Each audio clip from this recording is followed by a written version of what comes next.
Greetings Mavericks and new viewers.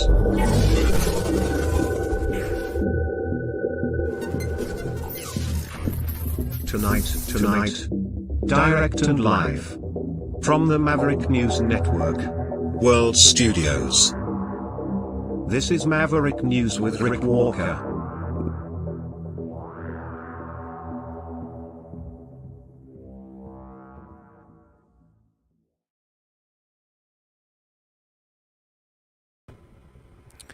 Good evening, everyone. Another night of weird technical things going on here. It's very strange.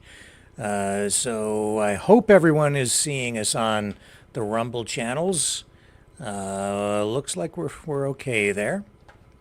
I hope it's running. Let me know in the chat if you're not seeing. You can't. You wouldn't be able to tell me because you wouldn't be able to see me.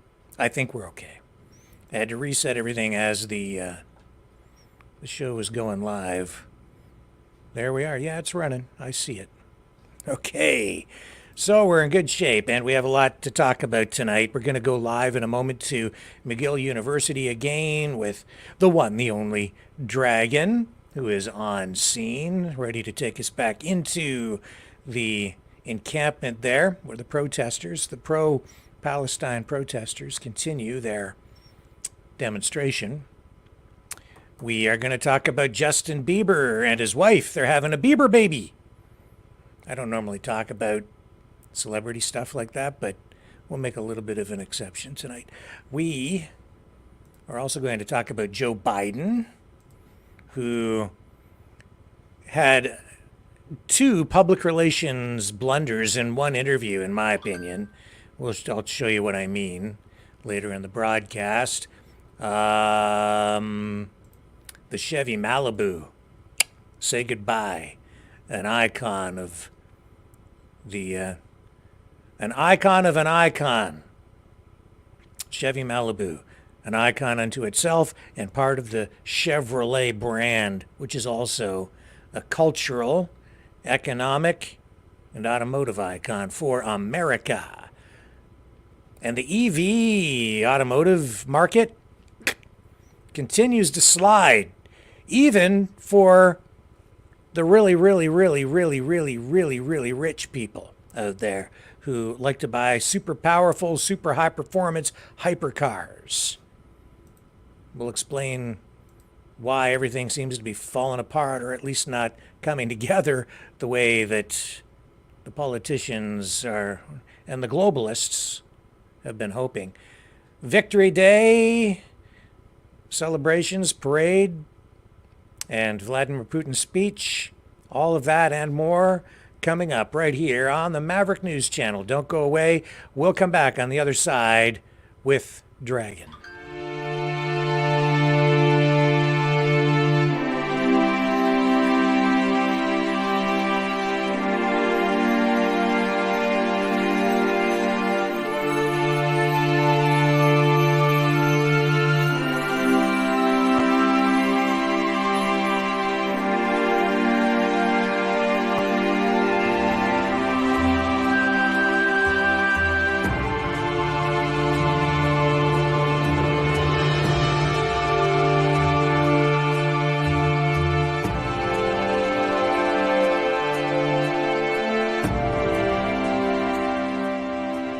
Maverick News. The world is watching.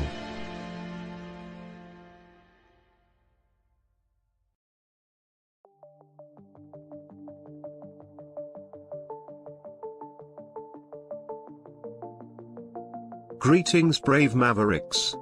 Our quest for truth continues. We go beyond fake news. Together we expose propaganda. Together we pull others out of rabbit holes.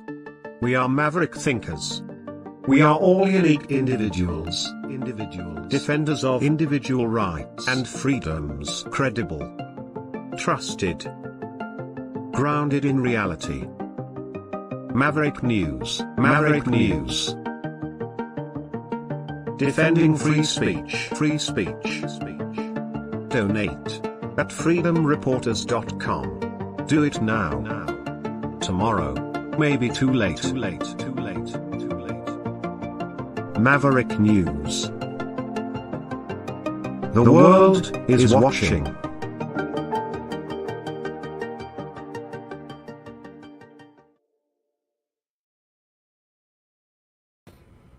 Okay, I'm back, and let's bring the man of the moment back in.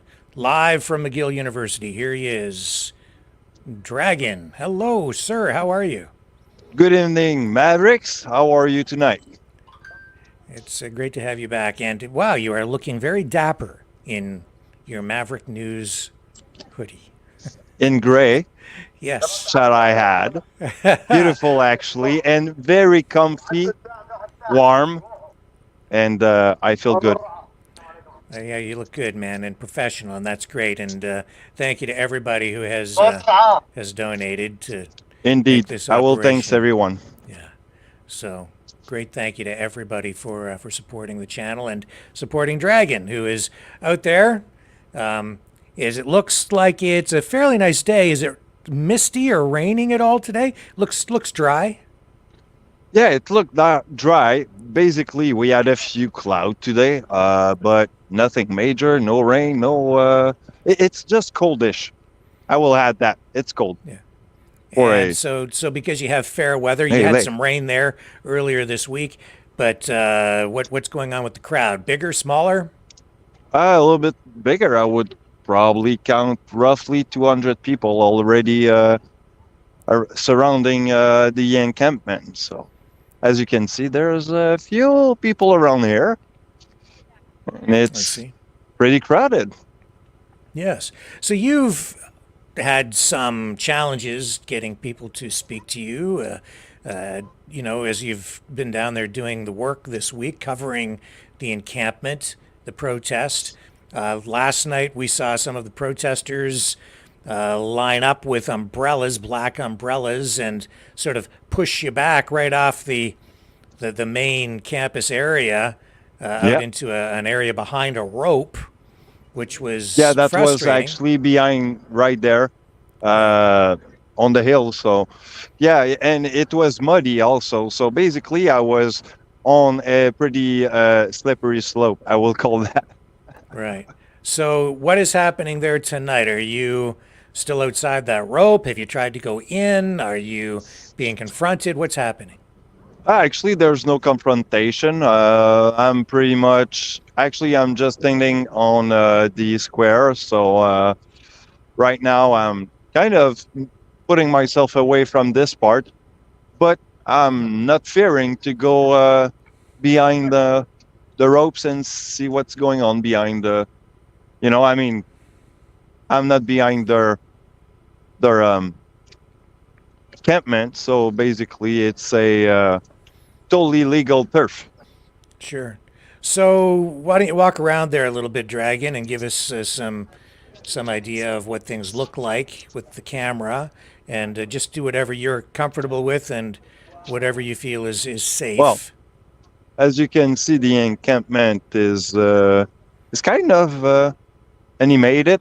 There's more animation around this part. Actually, there's a little activity. I don't know exactly what's going on there, but they have some cardboard of all the colors of the Palestinian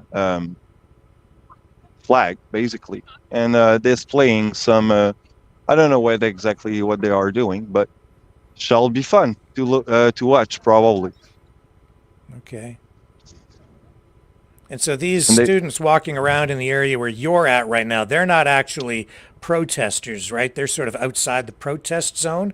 Am I reading that situation correctly? Yeah, no, there's few students, but most of the people that I see are probably protest supporters. So it's hard to tell, actually. Yes, yeah, yeah.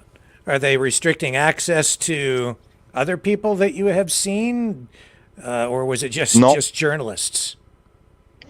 No, I've seen no restriction at all. If it's not to not cross that barrier, so the blue barrier behind. So if I'm not getting too close from there, I might just not get in trouble. Yes, well, I mean, you have every legal right to be there and to do what you're doing. You said you spoke to police who are in the area earlier. What did they have to say to you? Actually, they have told me that they are not.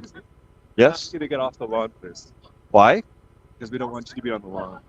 Actually, I'm from the press, so I have all the rights to be here. You can have rights all you want, but we don't want you on the lawn. Why? Well, maybe. I don't think that you have the best interests of the students at heart. Sorry? I don't think you have the best interests of the students at heart.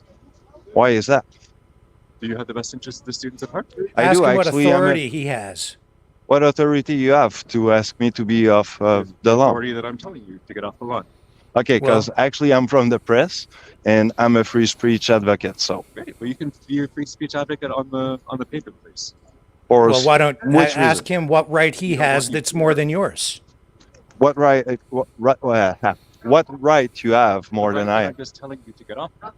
I'm not the cops. I'm just telling you to get out of here. Yeah, so Okay. who are you? Please get out of here. You So have who no are right. you for those kind of right? You know, I'm just a I'm not- citizen. You know, I'm a Montrealer. There's As many, you? Listen, there are many places that you can't go in as a citizen. You can't go into a professor's office. You can't go into an elementary school. You can't go into someone's house. Even with a press, You're not media. really a journalist, then, are you? Well, Rick, if you can, well, Yes. You What want- do you what want to under what authority do journalism career you have? look, Rick is right there. He can tell you actually that I'm from the press, and actually I got my credit. So, Okay, well, we don't want you on the lawn, so please get on the pavement. all right. Please don't. If you hit me again, thank you. So basically, this guy is being pretty aggressive again. Yes. He has no right. He has no It's a new right one. to tell you to get No. off the lawn. None. Zero authority. And actually, I will fight for my right. Well, fight, not fight, as fighting, but I will stand for my right as a citizen, and I will not let myself being subject to. So what he's doing is illegal. Yep, it's pretty illegal what he's doing. Yep, what you're doing is illegal.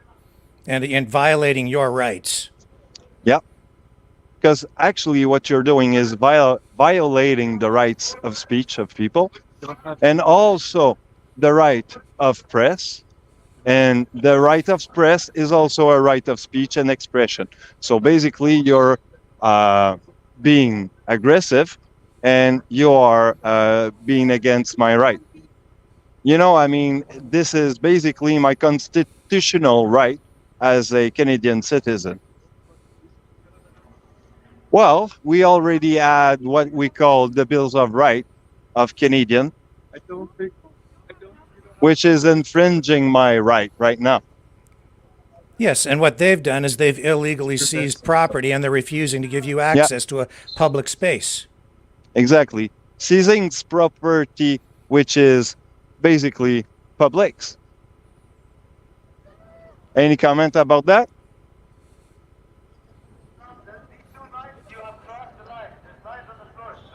I'm So really... so this is not a protest; it is an illegal occupation. Yeah, I would call that right now illegal occupation myself too. I'm pretty much not opinionated normally, but I will call that pretty much what it is. The only authority that he has is the authority of a mob behind him and the threat of potential violence to act as a deterrent to keep you off the property. Yeah, that's what I think. Well, we see a lot of what's going on right here, right now. And, this is blatant.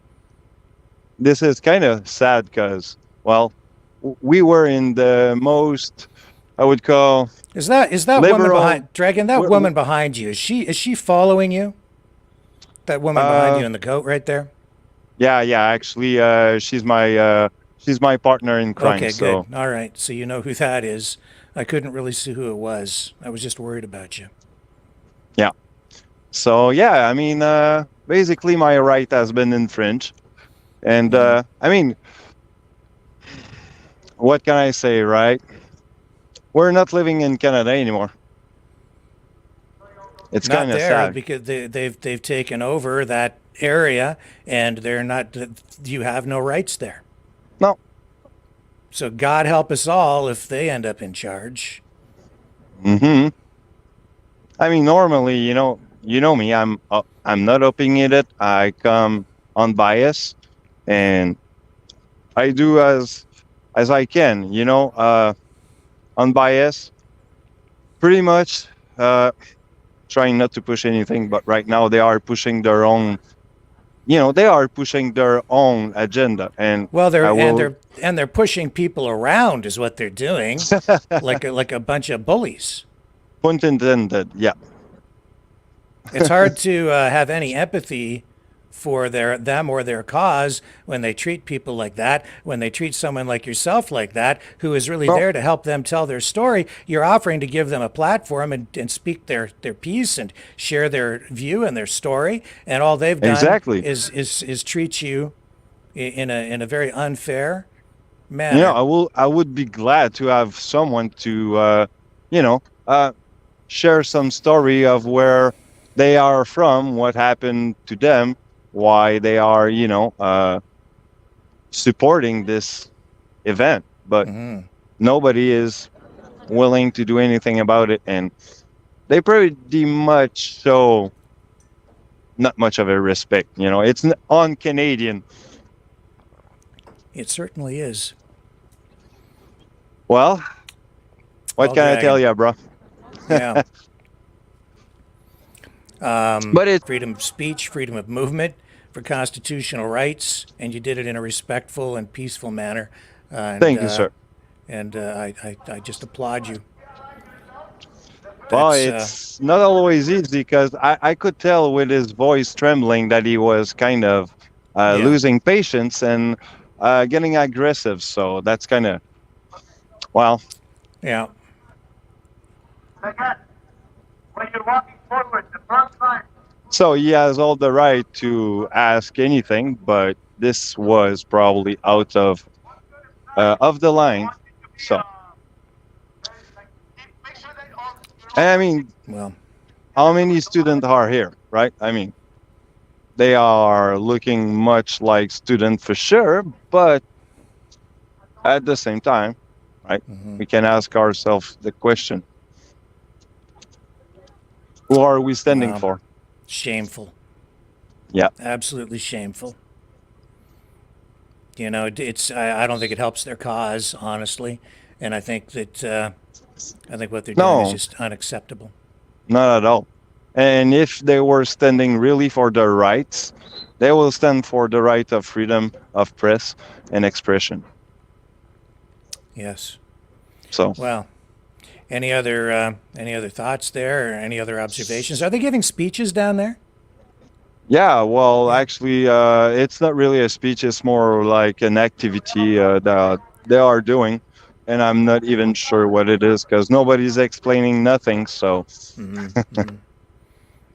Yeah. so And it's kind of, what can I do? I cannot even explain anything to you because they are lacking openness. This yes. this is blatant, man. But well, I'm glad to be there anyway and do what I can. Well, this is part of the story. Their lack of transparency, their lack of inclusiveness, if you will, right? Right? Good Very point. exclusionary Yes. and I very feel authoritarian. authoritarian. Yeah, this is a good way to put it. So we see where the roots come, and well, we know it's probably not what we would have wished for, but we can probably say it's a cultural thing. Maybe it's sad because we know we are trying as much as we can to be open, and not even having any type of I don't know, man. We're not Yeah. judging anyone, right? We're Well, just here to do our job and yeah, do right and thing. And as much as we're trying not to judge people, of course, we are assessing things. And when they act like that, when they restrict your access, when they prevent you from setting foot on the grass of an open public space, what it's just self-evident what it is. It's illegal. It's authoritarian, and it's heavy-handed. It's the force of a mob preventing you from doing your job. Yes. Yeah. It's pretty much becoming a mob. And the other thing is that the encampment, I would say, has enlarged since last night. So it's kind of weird. Yeah. It's like, are they taking more turf? Are they occupying the place? It's a good question now. Were you able to see the faces of the people who came up to you like that at all? Could you tell, were they Palestinian? Were they from No. some other? No. Actually, they are very Canadian. When you say Canadian, you mean very white? Caucasian, Caucasian, casual, yeah. casual guy with a plain English. So probably a little bit Frenchy because of his accent. But Right. what can I tell? Can you just? Is it safe? Can you just turn the camera around so we can see the encampment behind you there instead? Yeah, there you go. Excellent. Actually, you can probably see the guy speaking with a lady there. That was the guy that actually was showing me the umbrella Yeah. right there. So, Huh. so this is what it is. So, is it Germany 1930s again? No, I hope not. It's Canada. Mhm. May 9th, 2024. That's what it is. Well, How sad is that? well, Dragon, with that, probably time to wrap things up there for tonight at McGill University in Montreal. I'll just throw it over to you for a few final thoughts before we sign off with you. Well, you can follow me on Twitter. It's the One Rising Dragon on Twitter. Same with the YouTubes. And Dragon on Facebook now. So, Mavericks, I will ask you to have a good evening. Take care. And show respect to each other's. Yes, and you stay safe out there, sir. Thank you, I will. Dragon. Thank you. Really appreciate this, as always. Dragon signing out. Dragon doing a great job out there. Very, very tough job. And very disappointing to get that kind of reception again tonight. The question is, what are they afraid of? No reason for it. Not really. They would be treated very fairly, but they just choose to push away.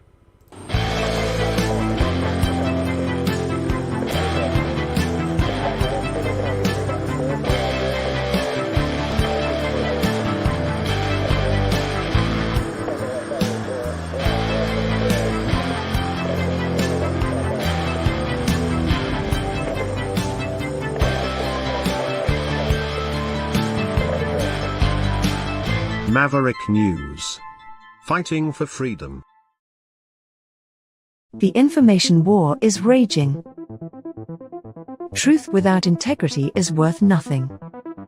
Maverick News. Because those who have power and those who seek it must be held accountable. The world is watching. Join our family of truth seekers. Donate today and add your voice to the chorus of Maverick Knights. Donate at maverickdonations.com. Truth.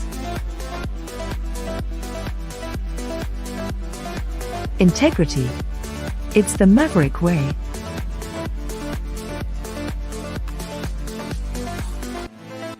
Maverick News. The world is watching.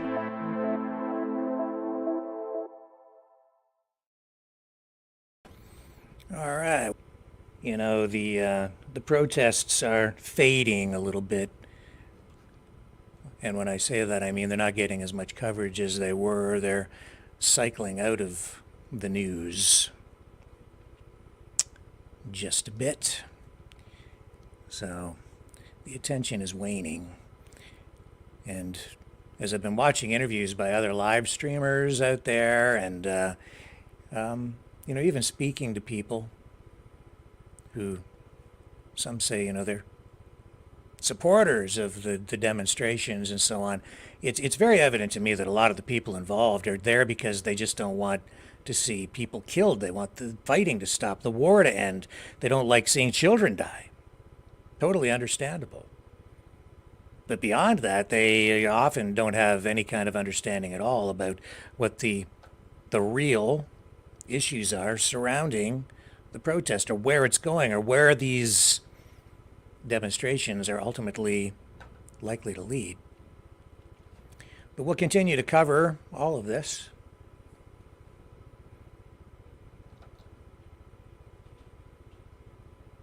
And I'm just looking in the chat here a little bit. All right, let's move on to some other news. I'll tell you, that was a total public relations disaster, honestly, in my view, for those demonstrators. Really stupid move. It diminishes public support for them. If they were more open and kind and welcoming, and if they would just speak to people, you might find you'd make some more friends. But this hard line, it's a public relations disaster. If not now, it's coming. People only put up with that for so long. I'll tell you who else had a public relations disaster within the last day. Joe Biden. Yeah. He, you know, here's a guy who is withholding military aid now to Israel, I would say to win an election, because he is pausing shipments of, or says he will pause shipments of artillery shells and other munitions, to certain munitions, to Israel if they go in and conduct a military operation in Rafah. You know, the irony in this is that it was exactly that kind of action that got Donald Trump impeached when he was accused of withholding military aid to an ally. Now Biden's doing exactly that, and it doesn't look like there's any effort on the horizon to impeach him for that. But that being said, when he talks about this, it just, and he did to CNN. This is CNN's Aaron Burnett interviewing him, and Biden. I mean, you just couldn't have a worse PR representative than this guy. Let's take a look at this clip. I want to ask you about something happening as we sit here and speak, and that, of course, is Israel is striking Rafah. I know that you have paused, Mr. President, shipments of 2,000-pound U.S. bombs to Israel due to concern that they could be used in any offensive on Rafah. Have those bombs, those powerful 2,000-pound bombs, been used to kill civilians in Gaza? Civilians have been killed in Gaza as a consequence of those bombs and other ways in which they go after population centers. And I made it clear that if they go into Rafah, they haven't gone into Rafah yet. If they go into Rafah, I'm not supplying the weapons that have been used historically to deal with Rafah, to deal with the cities, to deal with that problem. We're going to continue to make sure Israel is secure in terms of Iron Dome and their ability to respond to attacks like came out of the Middle East recently. But it's just wrong. We're not going to supply the weapons and the artillery shells used that have been used. Artillery shells as well. Yeah, artillery shells. So, just to understand what they're doing right now in Rafah, Is that not going into Rafah as you No, define it yet? they haven't gone into the population centers. What they did is right on the border, and it's causing problems with, right now, in terms of with Egypt, which I've worked very hard to make sure we have a relationship and help. But I've made it clear to Bibi and the War Cabinet, they're not going to get our support if, in fact, they go in these population centers. Wow. He just bumbles his way through it. His words not chosen carefully at all. That was completely botched. I don't know if you can take it at face value and say that that's truth, maybe. I would say it's a PR disaster.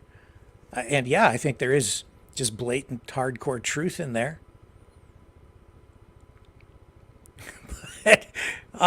It's a war, and even in war, when you're dealing with, you're still dealing with public relations, and the language that he chose. I just couldn't ever see, Admiral Kirby or Jake Sullivan or even Donald Trump, with all of his faux pas, bumbling through something like that in such in an apt manner. My God, what a disaster. It's like, why is that guy in that position? How did that happen? If you were in the business of PR, if you were a PR representative for a company and you put in that kind of performance, you would get fired immediately. Just saying. That's just like, did he intentionally try to shoot himself in the head politically? It certainly sounded like it. What? That's the President of the United States. Oh my. That's how you lose the war. Right there. Just put that guy in charge. What are we going to do if we ever have to defend the country? Man alive, I'll tell you. Here, check this out. This is a reaction to that from Fox News now. Here's Jesse Waters. I'll run this clip just to give you a taste of the conservative side and how they're viewing what you just watched. Fox News alert. Joe Biden's currently withholding military aid to our ally Israel in the middle of a war against Hamas because of political pressure from radical students. Right now, Israel's on the cusp of going into Rafah in southern Gaza, the final battle of the war. Hamas is entrenched among the Palestinian civilian population, has nowhere else to go, and still refuses to return hostages or agree to a ceasefire. And just moments ago on CNN, Joe Biden threw the protesters a bone, declaring that Israel would never receive these American weapons if aid went into Rafah. Watch. I made it clear that if they go into Rafah, they haven't gone into Rafah yet. If they go into Rafah, I'm not supplying the weapons that have been used historically to deal with Rafah, to deal with the cities, to deal with that problem. It's just wrong. We're not going to supply the weapons and the artillery shells used that have been used. Artillery shells as well. Yeah, artillery shells. The weapons Biden's withholding have already been approved by Congress and are precision munitions, exactly what Israel needs to launch smart strikes against Hamas targets with as little collateral damage as possible. This is exactly the opposite of what Biden declared Israel's mission should be, remember? Do you believe that Hamas must be eliminated entirely? Yes, I do. It's now clear that President Joe Biden's withholding military aid from an ally to help win an election. It's the exact same thing Democrats accused Trump of doing and impeached him for. See, Biden's problem is that he's barely able to function. He's in mental decline, and he's trying to play both sides against each other. He's trying to say that his support for Israel is ironclad while still trying to make it look like he supports the Palestinian side because he wants all those Muslim votes up in Michigan. And he's into these interviews, and he doesn't know whether he's coming or going. He's all twisted around. He has no moral compass. He has picked a side, and the side that he's picked is his own. That's the problem. He doesn't give a darn, from what I'm hearing, about Israel, and he doesn't care about the Palestinians. And he sure as heck doesn't seem to be very focused on eradicating Hamas the way that he said it had to be eliminated. He's just focused on himself and getting reelected. That is the bottom line right there. You know what they call that? Selfish.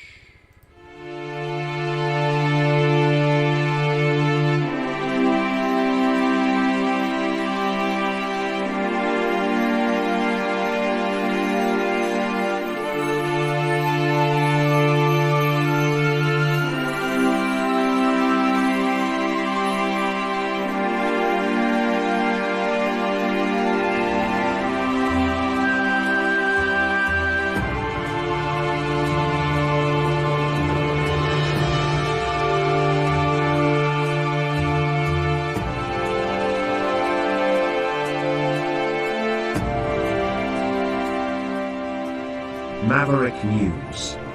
The world is watching.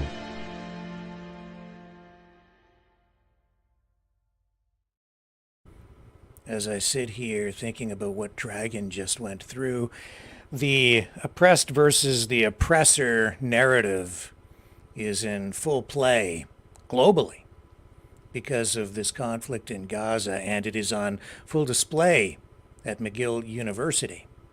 And yet, isn't it funny how those who claim to have no power are the ones who are in charge of seized land that doesn't belong to them, preventing access to the public? Who's really in charge? Who really has the power? Let's ask Greta Thunberg, who has been out protesting. I think they should be everywhere, and once again, young people are leading the way, showing the world how we should react to this. Well, if that's the way that we're supposed to react, I'm not in favor of it. That scares me. I've seen too much of it over the years at too many protests, and it is ramping up, and I don't like it. That's because I really do believe in freedom. Freedom for everyone. There's no need for that. I think that shows you as well what Greta Thunberg is really all about, my opinion. Let me see make sure we have all the bases covered. Well, let's go back to Biden. Not only did he bumble his way through all the questions about aid to Israel and munitions and collateral damage, he's also made a fool of himself on the economic front in that same interview with Burnett on CNN. Here he is, again, just bumbling his way through here. Listen to this. She really just cleans his clock with just straight up facts and questions. When you talk about the economy, of course, it is by far the most important issue for voters. It's also true right now, Mr. President, that voters by a wide margin trust Trump more on the economy. They say that in polls. And part of the reason for that may be the numbers. And you're aware of many of these, of course. The cost of buying a home in the United States is double what it was when you look at your monthly costs from before the pandemic. Real income, when you account for inflation, is actually down since you took office. Economic growth last week, far short of expectations. Consumer confidence, maybe no surprise, is near a 2-year low. With less than 6 months to go to Election Day, are you worried that you're running out of time to turn that around? We've already turned it around. Look at the Michigan survey. For 65% of American people think they're in good shape economically. They think the nation's not in good shape, but they're personally in good shape. The polling data has been wrong all along. You know, how many, you guys do a poll with CNN, how many folks you have to call to get one response? The idea that we're in a situation where things are so bad, the folks that, I mean, We've created more jobs. We're in a situation where people have access to good paying jobs. And the last I saw, the combination of the inflation, the cost of inflation, all those things, that's really worrisome to people with good reason. That's why I'm working very hard to bring the cost of rentals down, to increase the number of homes that are available. But let me say it this way. When I started this administration, people were saying there's going to be a collapse of the economy. We have the strongest economy in the world. Let me say it again, in the world. Although GDP last week was far short of expectations. Oh, it wasn't. Look, GDP is still growing. Look at the response of the markets. Overwhelmingly positive. Overwhelmingly positive. And one of the reasons why people feel good about it not being as strong as it was before is they believe that the Fed's going to respond. They hope they're going to get a rate cut. Yeah. Well, but I mean, no president's had the run we've had in terms of creating jobs and bringing down inflation. It was 9% when I came to office.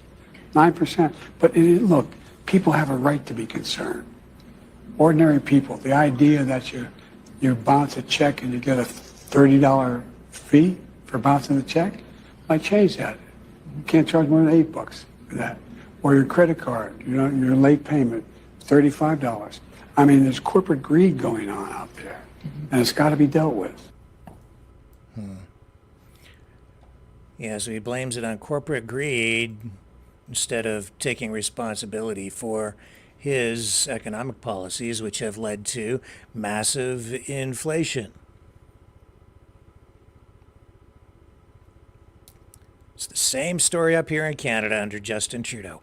Way too much money printing. Way too much inflation. Way too much government spending. So much debt that we'll probably never be able to pay it off. So just blame it on the corporations. They get the subsidies. That's like paying them to agree to take it on the chin. And then when they tax the corporations to make it look like they're actually doing something about it, they just hand it back to them in subsidies and in handouts.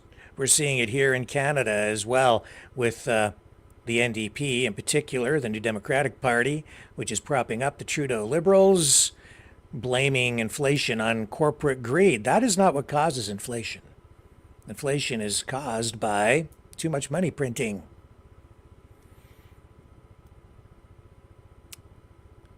And so the NDP here is talking about grocery store prices. We're seeing a month-long campaign encouraging people to boycott Loblaw stores, which is, I think, the country's largest grocery store chain because of rising prices in the stores, accusing them of price gouging. I'll be taking a trip to a grocery store maybe tomorrow. Maybe we'll go shopping together and take a look at some of the prices and see where things are at and find out if the boycott is actually working. I don't think it is. People still need to eat. And as much as the big grocery store chains are trying to maximize profits, they're still subject to market forces and costs, rising costs like everybody else. They can't just wave a magic wand and just make prices suddenly decline. If the cost of gasoline and diesel fuel rises because Trudeau imposes a carbon tax, that shows up in the price of everything you buy at the grocery store. It's really just that simple. Rising costs mean rising costs. It's a chain reaction, and it goes all the way down the line and affects you right in the pocketbook when you go to check out at the Loblaw stores. But it's an effective scapegoat for politicians who don't want to take responsibility for their failed policies. Joe Biden, Justin Trudeau, two peas in a pod. An inflationary pod. So, I'm going to show you something funny from the Victory Day parade over in Russia. But before we show you the funny stuff, we'll show you the serious stuff. So, huge crowds, very patriotic. A real contrast, I would say, this public display of military might over in Russia. Russians take a lot of pride in Victory Day parades and Victory Day period, celebrating or marking or acknowledging the defeat of Nazism in World War II. Millions of Russians died defending their country in World War II. Here's what it looked like.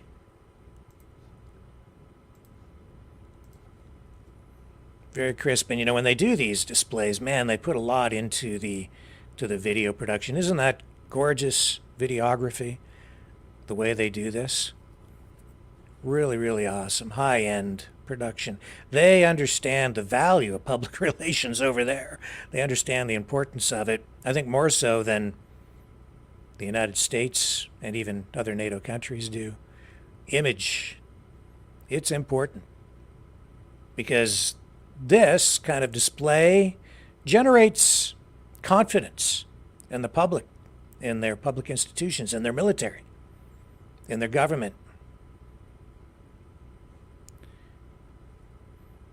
And there he is, Vladimir Putin. It's a big deal. This isn't just for the people of Russia either, make no mistake. This is a display for the world, for NATO, for the West. This is to show their adversaries that they are strong.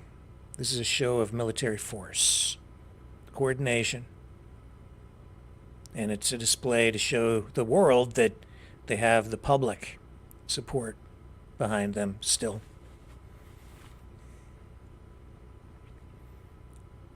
It's public relations.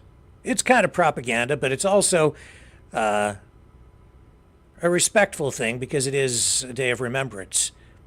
I think when I look at this and then I think of how we treat Remembrance Day here in Canada, our Remembrance Day in November, aside from the event in Ottawa, generally they're fairly small affairs. They're not anything on this scale in our country. And they always say, lest we forget, and yet I know that people are forgetting. With each passing year, memories fade, and that's because today's generations really have no first-hand recollection of anything that happened in World War II. It was certainly before my time, long before I was born.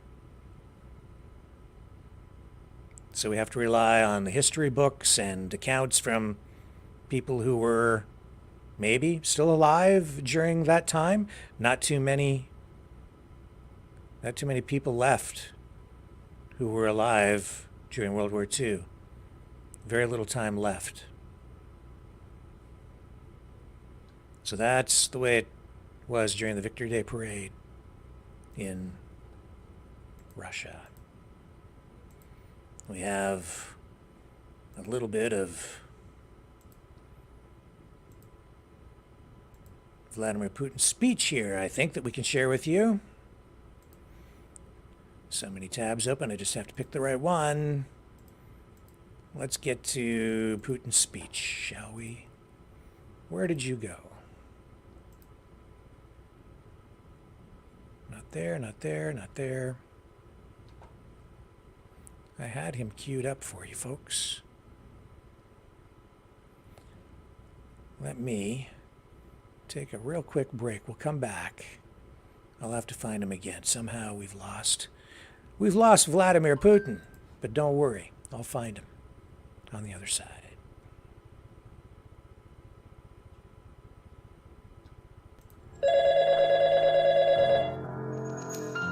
Feel the vibrations.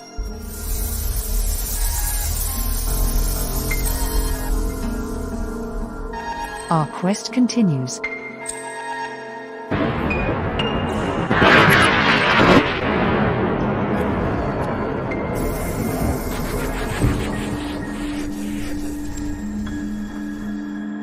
The truth is out there.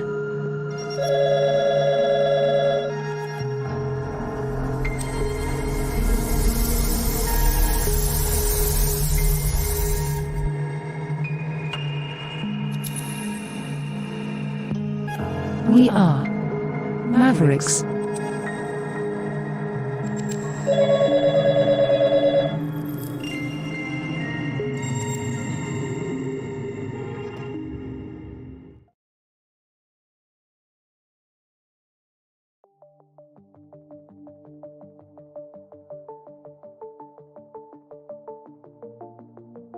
Greetings, brave Mavericks. Our quest for truth continues. We go beyond fake news. Together we expose propaganda. Together we pull others out of rabbit holes. We are maverick thinkers. We are all unique individuals, defenders of individual rights and freedoms, credible, trusted, grounded in reality. Maverick News, Maverick News. Defending free speech, free speech. Donate at freedomreporters.com. Do it now. Tomorrow may be too late. Maverick News. The world is watching.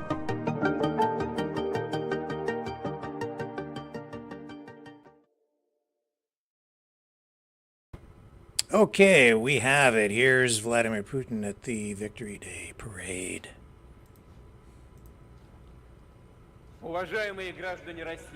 Citizens of Russia, dear veterans, comrade soldiers and sailors, sergeants and warrant officers, midshipmen and sergeant majors, comrade officers, generals and admirals, soldiers and commanders participating in the special military operation. Happy Victory Day. This is the most important, the truly popular and sacred day when we honor our fathers and grandfathers who fought to protect our land and to crush the scourge of Nazism and liberated the peoples of Europe and achieved the peak of military and labor glory. We see attempts to distort the truth. It is inconvenient to those who have grown used to building new colonial policies. They honor those who fought alongside Nazism. They erect monuments to those complicit with Hitler. And they want to raise the memory of the great feats of our forefathers. This revanchism and this attempt to whitewash the crimes of Nazism is just part of the Western policy aimed to ignite new regional conflicts, to stoke religious and ethnic hatred, to stifle independent centers of global development. We reject the claims of any state or alliance to exclusivity.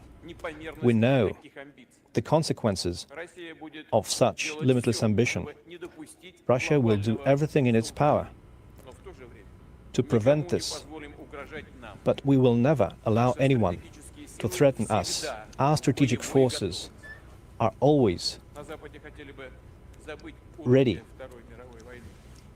The West wants to forget the lessons of the Second World War, but we remember how the fate of humankind was decided in the battles of Moscow, Leningrad, Rzhev, Stalingrad, Kursk and Kharkov, Minsk, Smolensk and Kiev.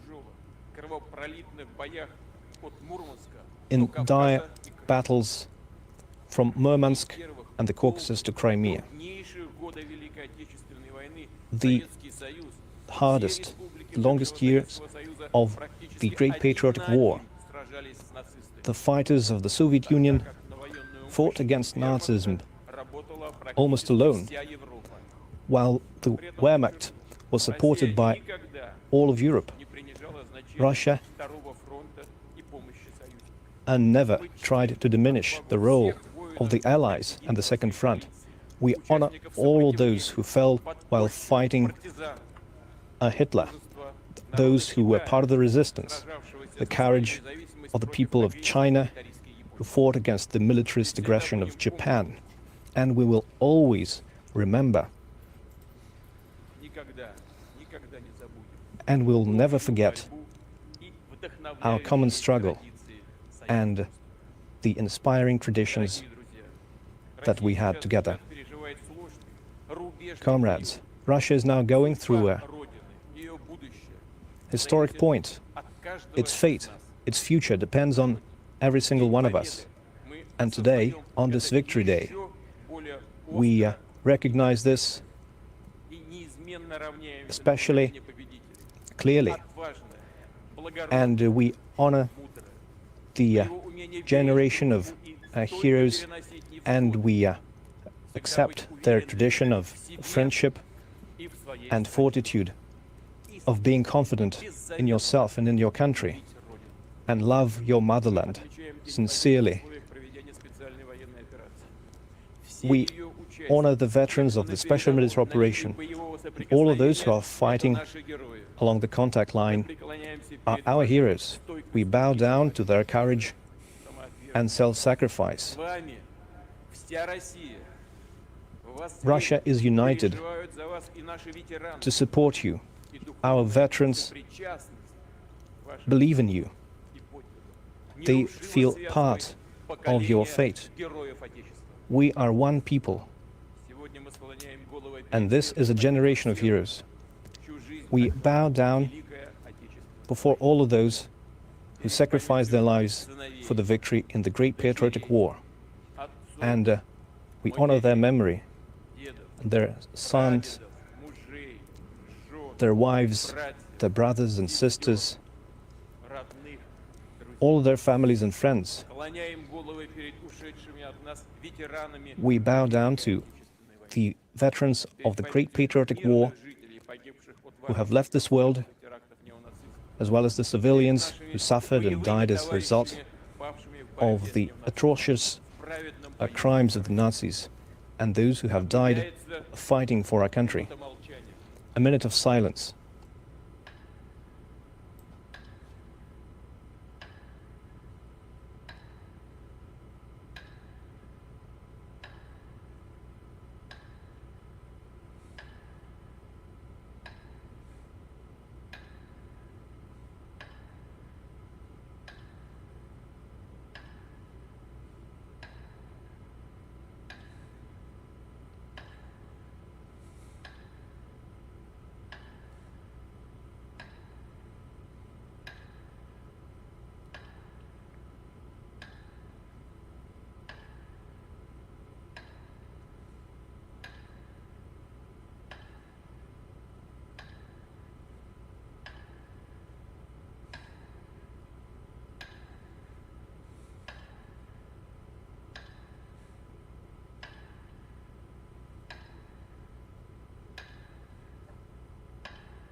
We will be right back.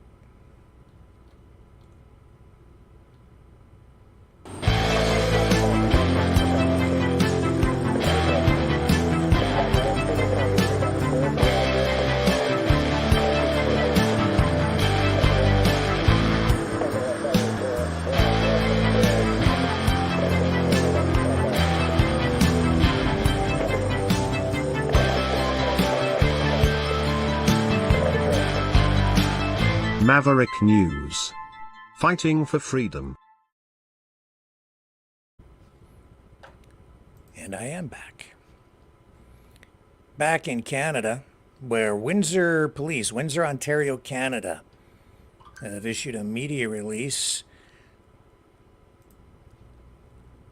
This is an investigation into underage prostitution.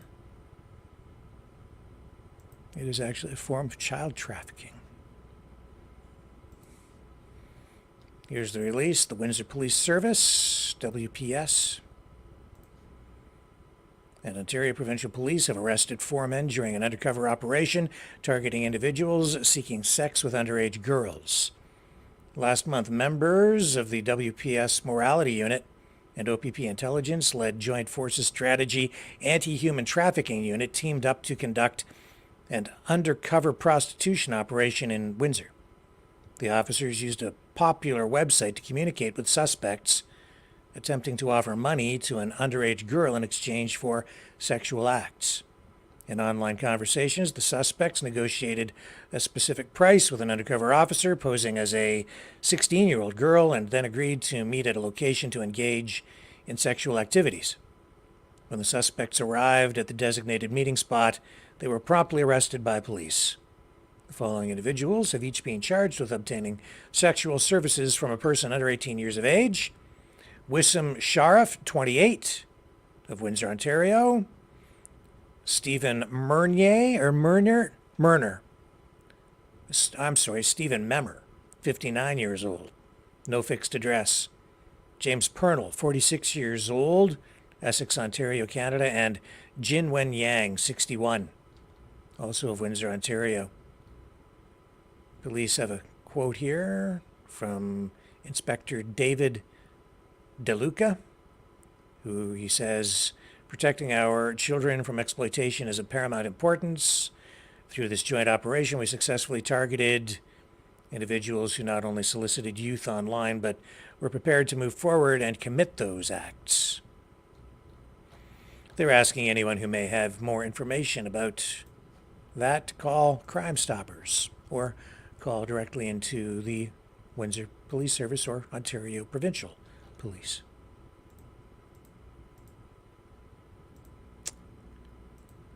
So there's that.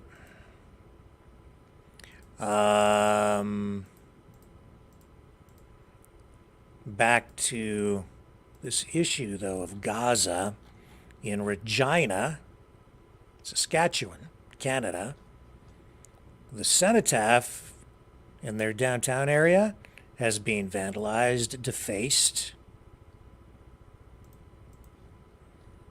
with anti-Semitic, anti-Jewish graffiti. Here's a report on that with an image. As you can see, they sent a crew out there today to start to remove the graffiti.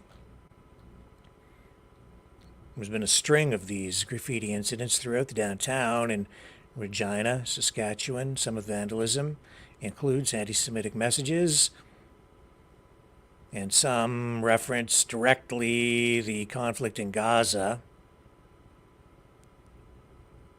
Regina police say the content of the graffiti does not change the basis of its ongoing investigation into the vandalism. It says here, they're quoted as saying, regardless of the context surrounding its message, this is also property damage, a crime encountered fairly regularly. And that's as far as the media relations officer went. But as you can see, there is another element to this crime. It isn't just straight up vandalism. As you can see, it says they not the brightest vandals, since they can't spell Zionist.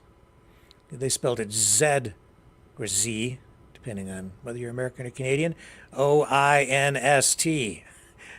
Zoinst. I just... oh, I shouldn't laugh, but I can't help it. I mean... Zoinst. They made a new word. If... maybe that would get them an acquittal in a court of law if accused of a hate crime. Because they spelled it zoinst. Oh, what a bunch of idiots. Stupid to do it in the first place, and so stupid they can't even spell their graffiti properly. Zoinst. Oh my God. Oh, well, at least I got a chuckle out of it. I hope you did too. Oh man. Oh, here's another image. Zoinst. Same city, same problem. Different locations, save Gaza on that side. Zoinst! Just... Zoinst! I could have had a V8. Speaking of V8s, gonna miss those when they're gone, like 2030 in Canada. People are missing them already, apparently. In fact, let me just show you what I'm talking about here.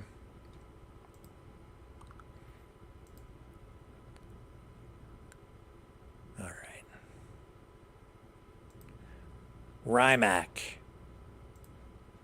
Rimac, producer of ultra high performance sports cars like the Navara. They are veering away from electric vehicle production because they say their customers want old-fashioned, traditional, gasoline-powered supercars. So what you're looking at here is the Navara. It was unveiled back in 2021, still producing them, limited to 150 units. 1,914 horsepower in front of you.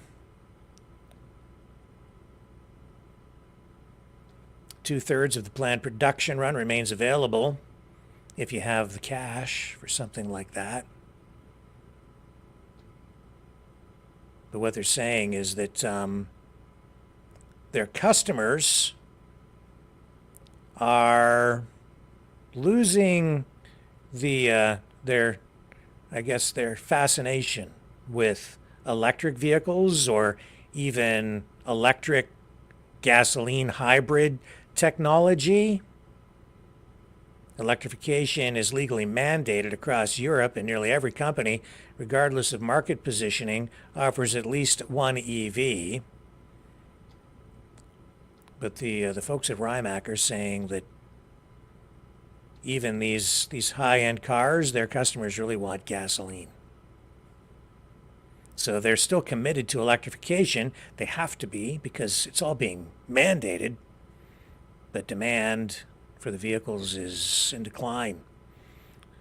Much more difficult to sell than they were even a year ago.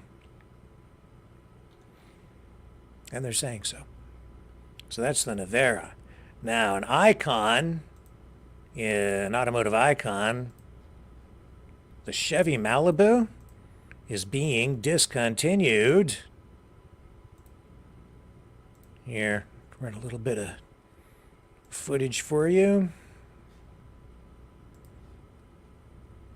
There you go, Chevy Malibu. I'm sure you're all familiar with them. This is a mid-size sedan, but the market for sedans is also on the decline. As a result, Chevrolet is discontinuing production after 60 years.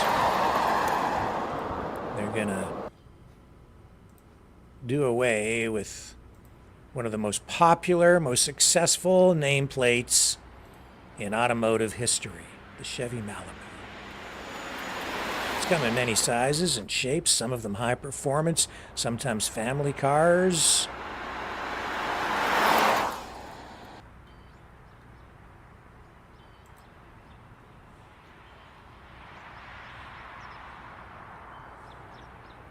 It's the last sedan still sold by Chevrolet, by General Motors.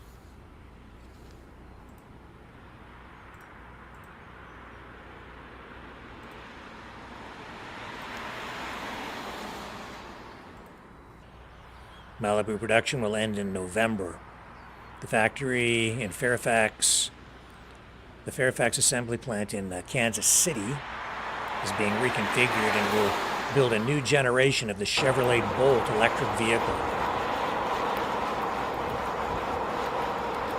So as a result, Chevrolet will end up selling only trucks, SUVs, and the Corvette. Goodbye, Malibu. I've seen so many Malibus over the years. How many of those things have they sold? The Malibu was introduced back in the 1960s. It was sort of a more luxurious version of the Chevelle. It was called, initially the Chevelle Malibu, and by the 70s, it had become its own distinct model. The Malibu model line ended production in 1983, but then they brought it back in 97, and it's been in production ever since then. But traditional cars, vehicles that are not SUVs, trucks or vans, they only make up now about 20% of sales in the United States and Canada. That according to data from Cox Automotive. The last generation of the Chevy Malibu was first introduced in 2016.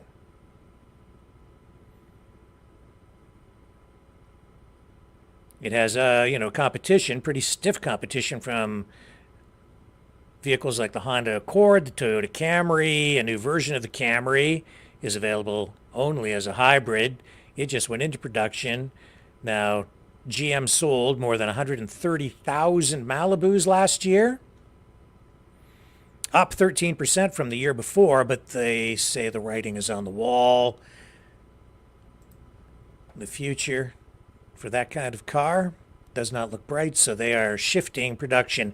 And one of the main reasons the future doesn't look bright for a vehicle like the Malibu is because the government is mandating full electrification. And so you combine that with declining interest in mid-sized sedans, and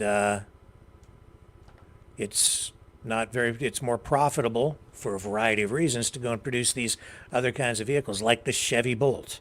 They're going to produce more than one vehicle on that assembly line, so it'll be a flex line, which will allow the company to adjust production to meet specific market demands, whatever they may end up being in the years ahead. The other reason they're ending production of the Malibu is that even though they sold more Malibus last year, a lot of those vehicles were sold to rental fleets. And when you're selling in bulk like that to rental fleets, the profit margin is much less. So they weren't making as much per unit on them as they would like to. All that being said, I kind of wonder about the logic still being employed here, because when I look at what's going on with electric vehicle sales and profit margins on those, every company, as it stands right now, even with all the government subsidies in place, they are losing money producing and trying to sell these electric vehicles. And demand is declining, even as they're trying to increase production and force this on the public using, basically government mandates and regulations to force production and the supply side, and to entice consumers to buy them on the other side with subsidies and outright grants as well, depending on where you're living. Tax breaks to go out and buy these things. But even the rental companies are complaining. There are companies like Hertz getting out of vehicles like Teslas because the repair costs for them have ended up being much higher than initially anticipated. As a result, the rental companies have kind of taken a bath on these electric cars, and specifically Teslas, because so many of those were sold to rental companies. It's just not working out. It's the bottom line for the rental companies, the auto manufacturers, and ultimately the public. And if it doesn't work out, ladies and gentlemen, we are in for a heap of hurting, because so much tax money has been dumped into the electrification of the auto industry. Don't go away. I'll be back on the other side of this. Hello, world. Are you Awake.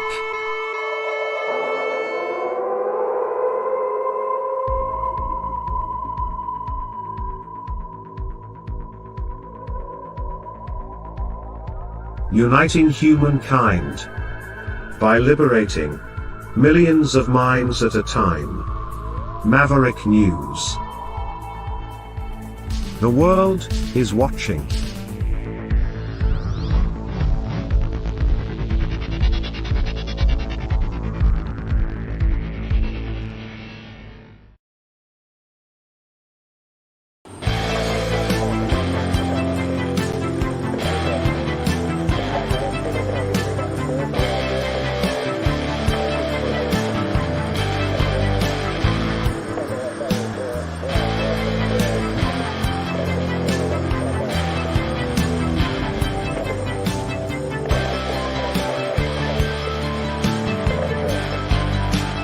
Maverick News.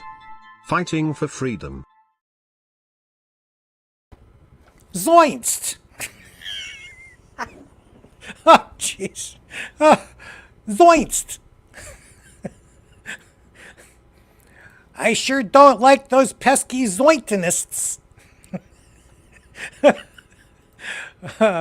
Oh, man, I'll tell you. Yeah, I never know what's going to come the next day. That just made my night. Zoinst. Remember that gold heist at Pearson International Airport? Well, they made another arrest. Yes, they did. Pretty big story at the time, still a big story. They've got another suspect in custody. It was last year, a former Air Canada employee, also involved in the scheme. Well, they're still looking for that person. So there may be another arrest coming when they finally figure out where this other suspect went. So police have issued a new media release, and they say that Archit Grover, he's a 36-year-old man from Brampton, has been arrested. He was arrested May 6th, taken into custody after he flew into Toronto from India and was arrested for theft over $5,000 and conspiracy to commit an indictable offense. Grover is also being indicted in the United States for firearm-related charges, according to police. Peel Regional Police identified and charged or issued warrants for 10 individuals, laying over 21 charges last month in connection with this gigantic gold heist at Pearson International Airport, which for a time really perplexed people. People wondered how they ever pulled it off. It was on April 17th of 2023. A flight landed at Pearson Airport from Zurich, Switzerland. They had 6,600 gold bars of 99.9% purity on board. They weighed more than 400 kilograms. The total value, according to police, $20 million, along with $2.5 million in Canadian value in foreign currency. So shortly after the plane landed, a suspect shows up in a 5-ton delivery truck at the cargo facility for Air Canada. He obtained the valuable freight by showing a fake air waybill to a warehouse attendant, according to investigators.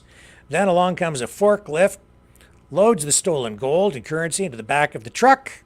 The suspect then drives off with the loot. This just before 3 a.m., Air Canada employees report that this cargo is missing, and police launch an investigation. So then, all of this unfolds, and we get Canada-wide arrest warrants issued, and we still have outstanding issues for 4 suspects, including a Simranpreet Panesar, a 31-year-old who was working for Air Canada back when this happened. And Police say he is wanted for theft over 5,000, conspiracy to commit an indictable offense.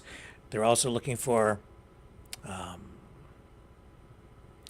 Arsalan Chowdhury, a 42-year-old man, no fixed address, and Durante King McLean, a 25-year-old man. He's from Brampton. Same offenses. And then they have 2 counts of possession of property obtained by crime also on the list for Chowdhury. Durante King McLean, a 25-year-old man from Brampton, is currently in U.S. custody on firearms trafficking related charges. Police here in Canada say they have reached out to him. They've been in touch with him through his lawyer, and I guess probably talking to both the accused and the accused's lawyer. So still more to come on that. That's a lot. That's a huge gold heist, man. Wicked.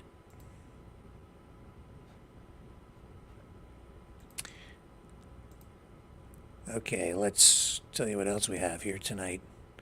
We have, should we get to the Justin Bieber? The Bieber story?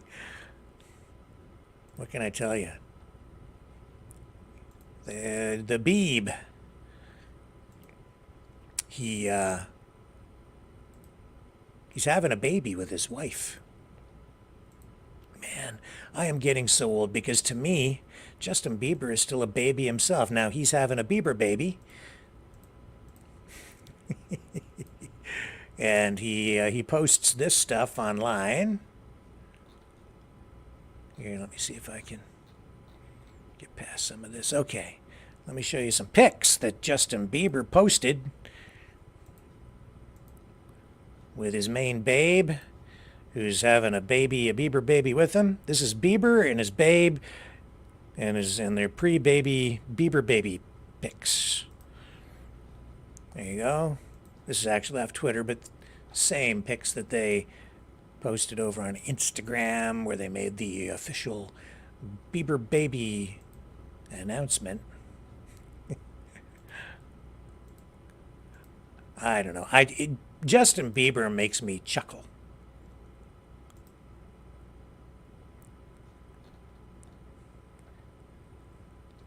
They have a video out too. I'm not going to run the video. Probably get hit with a copyright strike on it. The photos will have to be enough, folks, to satisfy your curiosity here if you want to see more. I'm sure the video is not hard to find on Justin Bieber's social media platforms. So you can go and check that out if you want to. But here he is, the Biebs. Oh, there he is being a professional photographer. Biebs. Bieber baby. That prompted me, and I was like, I don't really follow Justin Bieber, but I kind of remembered that, didn't he have a song out that was called Baby? So, of course, I had to go look it up. And I found this. You know, he was only 15 years old when the song Baby came out. See if I can find it here again. Maybe I didn't queue it up here. I'll find it.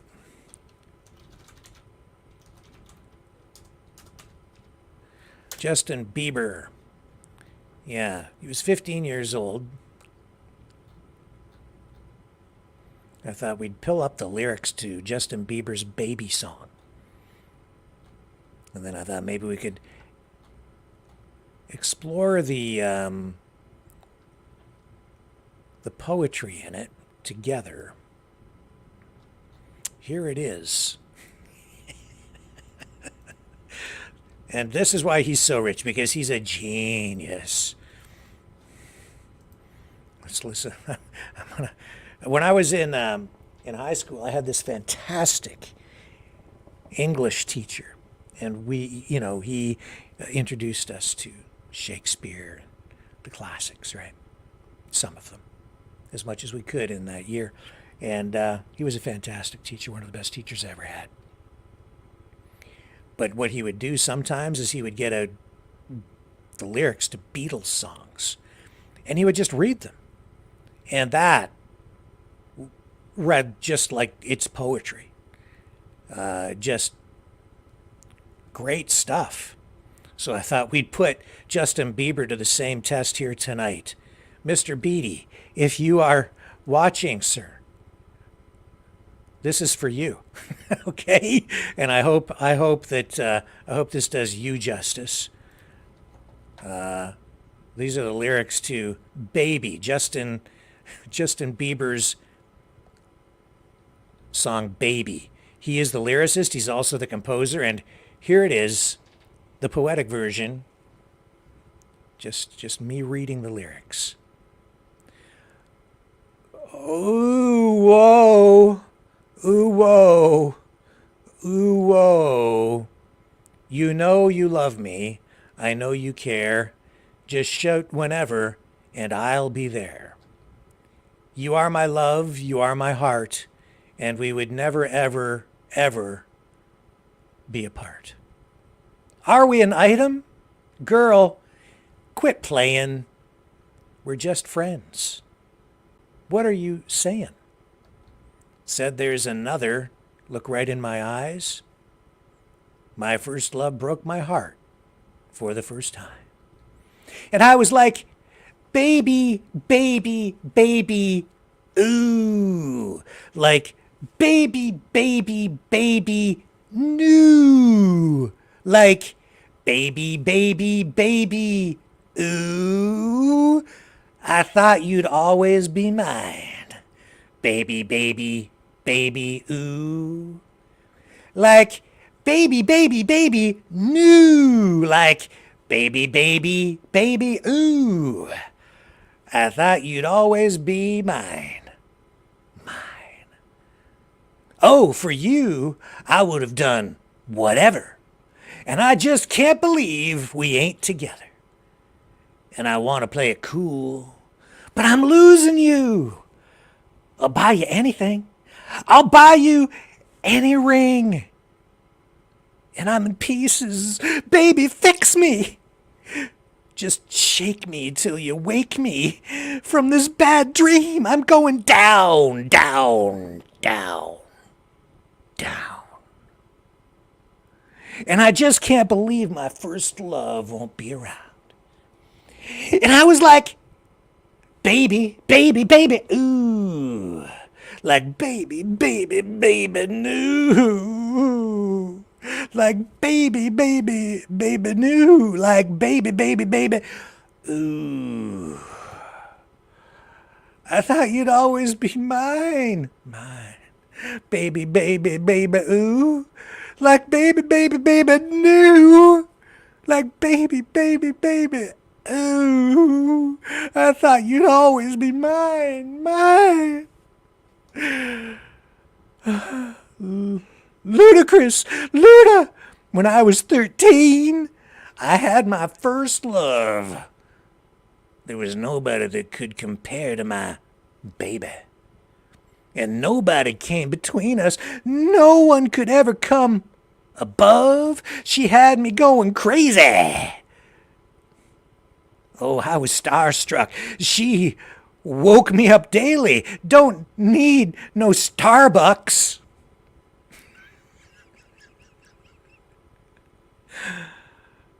She made my heart pound and skip a beat when I see her in the streets. And at school, on the playground, but I really want to see her on the weekend. She knows she's got me dazing, 'cause she was so amazing. And now my heart is breaking, but I just keep on saying, baby, baby, baby, ooh. Like, baby, baby, baby, new. Like, baby, baby, ooh. I thought you'd always be mine, mine. Baby, baby, baby, ooh. Like, baby, baby, baby, new. Like, baby, baby, baby, ooh. I thought you'd always be mine.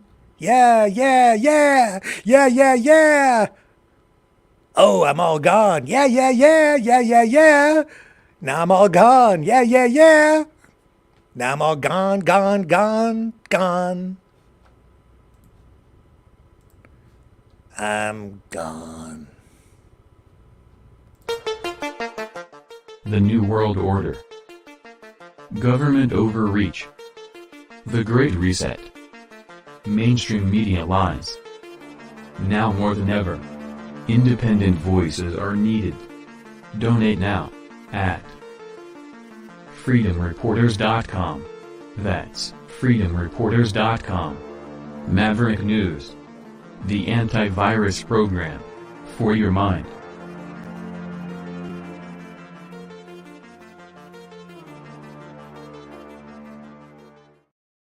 Okay, so John, he did donate, and I was speaking to him, and I sent him some of these Batmobiles. I've been telling everybody about anybody that donates $60 or more can send you a hoodie, right? Like this, or I can send you an embroidered shirt, kind of like this one here, except I'm wearing my other shirt tonight. Right. Anyway, and if you order one of those embroidered shirts, I'll send you one of these Batmobiles. I've got a variety of different ones. They're all Batmobiles, though. This one's from the animated series. We also have, like, the Val Kilmer style, Batman Forever, a few different Batmobiles. 1/64 scale Hot Wheels Batmobile die cast. I'll send you one along with the shirt if you donate.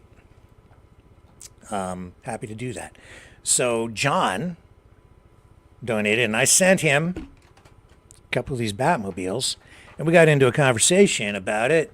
And I was telling him that I've been very privileged, very lucky over the years because of my automotive show, right? The SST car show. To be able to actually sit in some actual Batmobiles. And I also shared with him this story about meeting George Barris, the designer and builder of the 1960s Batmobile, which is actually very, I think it's super cool. You know, this is the Batmobile that was used in the television series in the 1960s with Adam West and Burt Ward, and I have that interview with George Barris queued up here. I met George Barris quite a number of times. I thought I'd share it with you here tonight because we've been giving away these Batmobiles to people who donate and pick up these embroidered shirts, like this one. You can have one of these SST shirts if you donate at freedomreporters.com. Here, I'll put it up on the screen. freedomreporters.com. That's the easiest way to do it. You can also donate at maverickdonations.com. And you might get one of these Batmobiles while supplies last. But I thought it was a great time to just cue up this old interview that I did with George Barris, who passed away a number of years ago now. Well, about 4 or 5, maybe 6 years ago now. Probably about 5 years ago he passed away. But always fun when I was able to connect with him. We did a number of interviews. The first time I met him was at the Volo Automotive Museum near Chicago. Very cool place. The place is full of movie cars. And they were very gracious and allowed us to go in there and shoot a bunch of material, video, when we visited there a couple of times. And that's where I met George Barris the first time. Now, this particular interview was done at the Steve Plunkett estate in London, Ontario, where they used to do a fantastic automotive event called the Fleetwood Country Cruise-In. George Barris became an annual guest there. And there were some tribute vehicles on display. Let's just go to the interview, and I'm just going to let George speak for himself. And he talks about the beauty and the allure of collectible die-cast cars, talks about how it allows everyone to enjoy the magic of movie cars, regardless of your budget.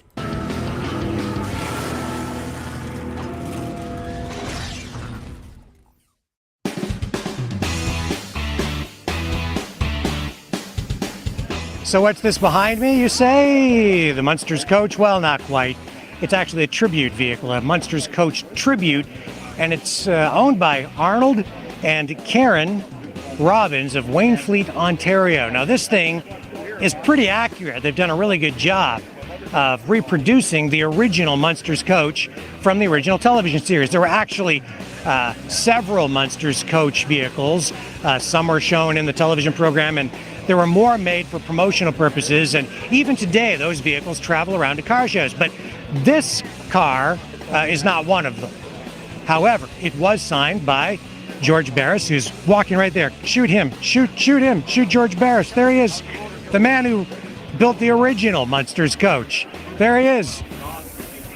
There he is. George, what do you think of this Munsters coach? They do a craftsman job as much as they could to make it look like the Munsters. The main thing is it's a part of what somebody in Canada can do with the Munster coach. Gives you an idea of our movie and TV cars in USA into Canada. Makes it a worldwide personality. It is, thanks to you. Because George is the guy who built the original Munsters coach, and the Batmobile, and many other movie cars. And the Munsters, and the Beverly Hillbillies, and the Knight Rider, and the Dukes of Hazzard. That's right, so everybody can even own a die-cast version of all those cars. Yeah, they can have it in all kinds of voice. That's right. Thank you very much, George. That shows you what a personal person can do with their old car that they can drive. That's right. And all the inspiration came from this guy right here, the king of customizers. Thank you again, all. Thank you very much, George. Our privilege. Thank you so much. Hey, see you all later. So check out the detail on this thing. I mean, the air breather up here, very close to the original. I mean, it's not exactly the same, but very close. And if you're not sure how close this thing is, all you have to do is look at one of those die-cast cars that George mentioned. There's one right there, 1/18th scale, Munsters coach in die-cast. All the detail is right there. You can look at that thing and compare all the detail on this, and you can see how good this thing is. From the red interior, which is not crushed velvet, it's a different kind of material, but really, I mean, it's very close. Wrought iron stepping plates, the paint, of course, and the gold trim, the wood steering wheel, the coach lights, and of course the signature setting the whole thing off from the king of customizers himself, whom you just heard from, George Barris, right there.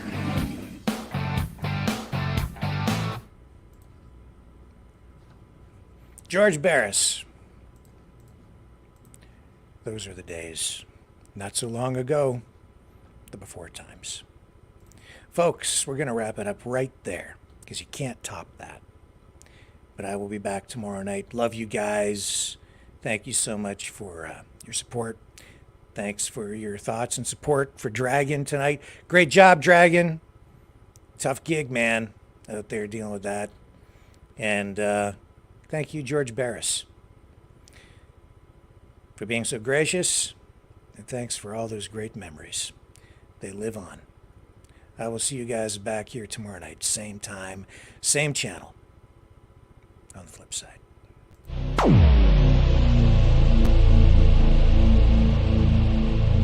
This has been a Maverick Multimedia production.